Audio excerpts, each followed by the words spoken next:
ಎಲ್ಲರೂ ಬೀಳ್ಬೇಕಪ್ಪ. ಆಮೇಲೆ ನೋಡಿ ವಿಡಿಯೋ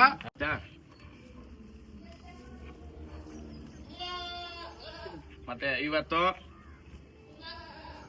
2025 ಕಡೆಯ ಅಮಾವಾಸ್ಯೆ. 2026 ಶುಭ ಆಗ್ಲಿ. ದನ ತಕೊಂಡವ್ರ ಮನೇನು ಹೆಚ್ಚಲಿ, ದನ ಕೊಟ್ಟವ್ರ ಮನೇನು ಹೆಚ್ಚಲಿ. ಯಾಕಂದ್ರೆ ವ್ಯಾಪಾರಸ್ಥರ್ಕ ಅಮಾವಾಸ್ಯೆ ಅನ್ನೋದು ಒಂದ್ ಶುಭ. ಕರೆಕ್ಟ್ ಅಣ್ಣ? ಒಂದ್ ತೆಗಿಬೇಕು, ಒಂದ್ ಕೊಡ್ಬೇಕು. ನಿಜನಾ? ಕಡೆ ಪಕ್ಷ ನಮ್ಮ ಹಿರೀಕರು ಹೇಳೋರು ಒಂದ್ ಕೋಳಿನೇ ಇವತ್ತು ತೆಗೆದು ಮಾತ್ರ ಏನೋ ಲಕ್ಷಣ ಅಂತ. ನಿಜನಾ? ಆ ಕಾರಣಕ್ಕೆ ಗೊಲ್ಲಹಳ್ಳಿ ಕೃಷ್ಣಣ್ಣ ಹತ್ರ 2 ಹಲ್ಲುಗಳು ಕರುಗಳನ್ನ ತಕೊಂಡಿದ್ದೀರಿ.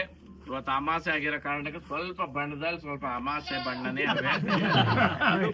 ಇರ್ಲಿ ಹೇಳೋಣ. ಆಮೇಲೆ ಹಳ್ಳಿಕಾರು ರೂಪಾಯಿ ಬಣ್ಣದ ಎತ್ಕೆನೇನೆ ಗೌರವ ಇದ್ದಿದ್ದು. ರೂಪಾಯಿ ಬಣ್ಣನೇ ಹಳ್ಳಿಕಾರ ಒರಿಜಿನಲ್ ಬಣ್ಣ.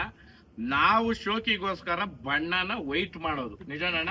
ಸಿಲ್ಕ್ ಅಂತ ಕರಿತೀರಿ ಇವಾಗ. ಸಿಲ್ಕ್ ಮಾಡ್ಬೇಕು ಓರಿನ ಅಂತ. ಆ ಕಾರಣಕ್ಕೆ ಅದಕ್ಕೆ ಎಕ್ಸ್ಟ್ರಾ ಪಪಾಯ ಕೊಡ್ಬೇಕು, ಹಾಲು ಕೊಡ್ಬೇಕು, ಬೆಣ್ಣೆ ಕೊಡ್ಬೇಕು, ನೈಟ್ ಹೊತ್ಲು ಶಾಖವಾಗಿಡ್ಬೇಕು, ಗೊಬ್ಬರ ಹಾಕ್ಬೇಕು, ಲೈಟ್ಗಳು ಬಿಡಬೇಕು. ಇದು ವಾಸ್ತವ ಸತ್ಯ. ದನ ಸಾಕೋರ್ ಗೊತ್ತಿದ್ದು. ಇವಾಗ ದನ ಒಂದ್ ತಿಂಗಳಿಗೆ ಎಷ್ಟು ಖರ್ಚು ಬರ್ತದೆ ಅಂತ ಕೇಳೋರವ್ರೆ. ಆಮೇಲೆ ದನದ ಬೆಲೆ ಎಷ್ಟು ಅಂತ ಕೇಳೋರವ್ರೆ. ನೋಡ್ರಿ, ದನ ಕೃಷ್ಣಣ್ಣ ಹತ್ರ ತಕೊಂಡಿದೀನಿ, ನಾನು ಕೊಟ್ಟವ್ರೆ. ಅಣ್ಣ ನಿಮ್ಮನೇನು ಹೆಚ್ಚಲಿ, ನಮ್ಮನೇನು ಹೆಚ್ಚಲಿ. ಬಸವಣ್ಣ ದೇವ್ರ ಕುಂಭಾಗ ಒಳ್ಳೇದಾಗ್ಲಿ. ಸಪ್ಲಾ ಪರ್ಸ್ಗೆ ದಯವಿಟ್ಟು ಈ ವಿಡಿಯೋ ಮುಖಾಂತರ ಕೇಳ್ಕೊಂತೀನಿ.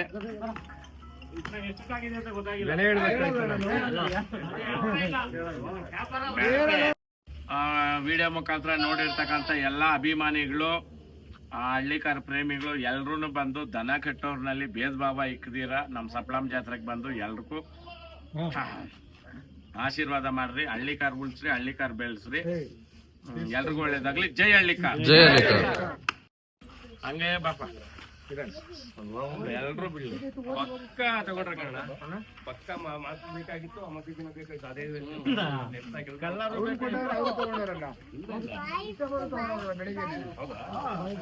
ನನ್ನ ಹತ್ರ ತಗೊಂಡಿಲ್ವಾ?